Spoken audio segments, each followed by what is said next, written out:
Hey everybody, it's Glenn Gerhauser here from Church on the Park and Holy Fire Ministry Training School.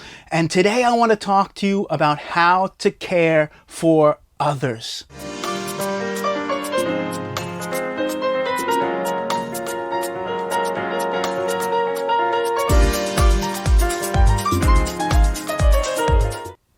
How can you care for others?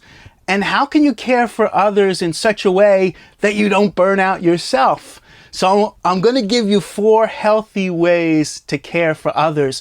And this is the reverse of what we were talking about last week. Last week we were talking about how to care for yourself. This week we're talking about how to care for other people. So 4 points. First, encourage them to connect with God. Encourage them to connect with God. God is the best carer. And David described the Lord as his shepherd. Yahweh is my shepherd.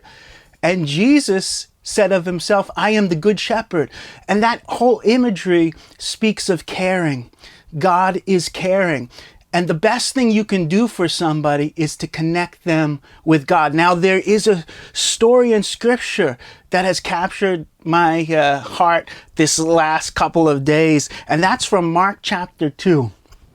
And Mark chapter 2 explains how 4 people, and I'll read it here, how 4 people carried a paralyzed man.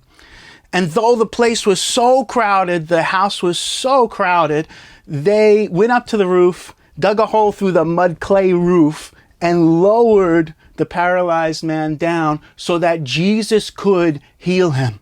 And I'll read it to you here, Mark chapter 2, verse 1. A few days later, when Jesus again entered Capernaum, the people heard that he had come home. They gathered in such large numbers that there was no room left, not even outside the door. And he preached the word to them. Some men came bringing to him a paralyzed man carried by 4 of them. And since they could not get him to Jesus because of the crowd, they made an opening in the roof above. They made this opening in the roof above. They didn't allow any obstacles to come against them. And this is a great picture of caring for others. They brought him to Jesus. And what did Jesus do? Jesus forgave the man of his sins. And then he said, and then he healed them. He said, rise up, take up your mat and walk. And this is what Jesus does. He's the great carer, the great physician, the great restorer. And we are meant to be like these 4 people. And I love the teamwork there that they brought him to Jesus. So I want to encourage you not to replace God in caring for someone else. Don't try to replace God. You cannot be God. And like we said last week, you cannot be the Messiah, but you can lead people to Jesus.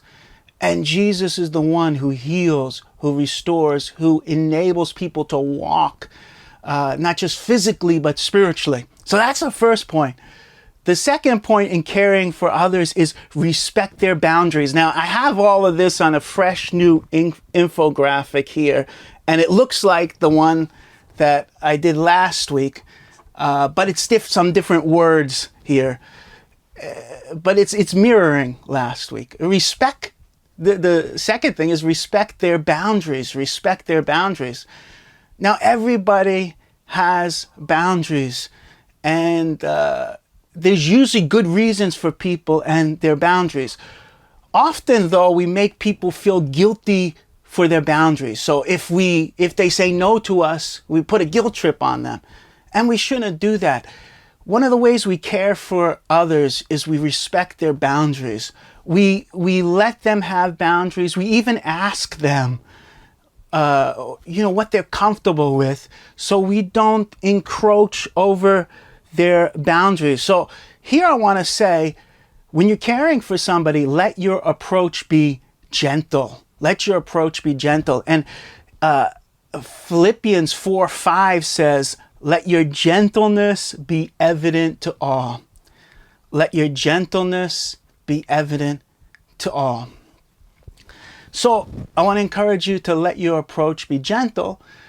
Also, going back to the first point, we should, when caring for others, we should be like John the Baptist, who said, he must increase, and he was talking about Jesus. He must increase and I must decrease. So we're always wanting to magnify the Lord in our caring for others and connect them to God. So now this brings us to, that was the first, we went through the first point, the second point. The third point is allow them to rest.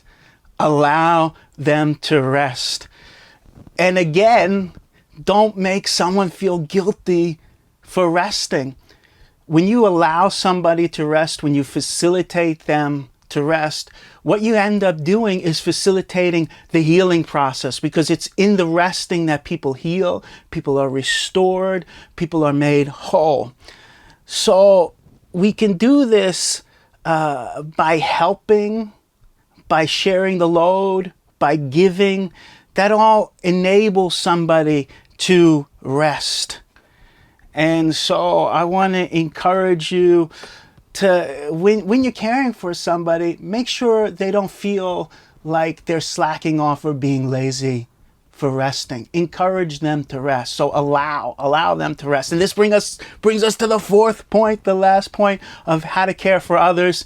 Now, this is not the be all and end all. I'm sure you have some good points too, but this is like a starter pack to get you going in caring for others. I was blessed the other week that I was talking to Daniel Hang on the phone. And as I'm talking to Daniel Hang and sharing with him some important things from my heart, he encouraged me to spend time with God. That's the first point. He encouraged me to connect with the Lord. And this helped me. And I encourage you to do the same thing for others. Now, the last point is communicate love. How can you care for others? Communicate love.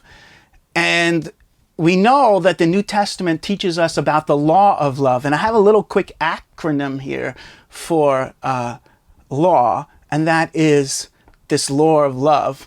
That is listen, affirm, and watch. And Daniel Hang was a great example of that when I was talking to him on the phone. He was listening. And I've seen all these things in our congregation. I've seen the people in our church put all these things into practice. And so I've looked at you and I've seen how you have cared, and that has helped me put this together. But communicate love, and one of the greatest ways you can communicate love is just listen, listen, listen, listen. And affirm people when they're doing something right. Affirm them, especially affirm their value and their worth. And lastly, watch out for them. Watch out for them in prayer, but also as you're listening. Caring for is watching out for, and sometimes, but very sparingly, you need to warn them. If they're going the wrong direction, you need to warn them. So practice listening, affirming, and watching out. And that's the 4 points.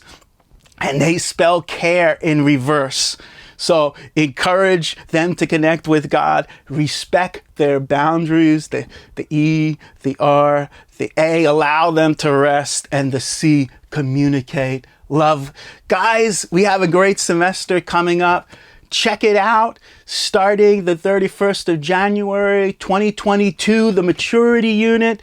And we're going to be talking about the rise of Yahweh's warriors. We're going to focus on the Psalms. I believe the joy of discipleship, the tabernacle. It's going to be great. You can check it out at brisbanefire.com. And it's a great time to register. Register soon because we're starting in a few weeks.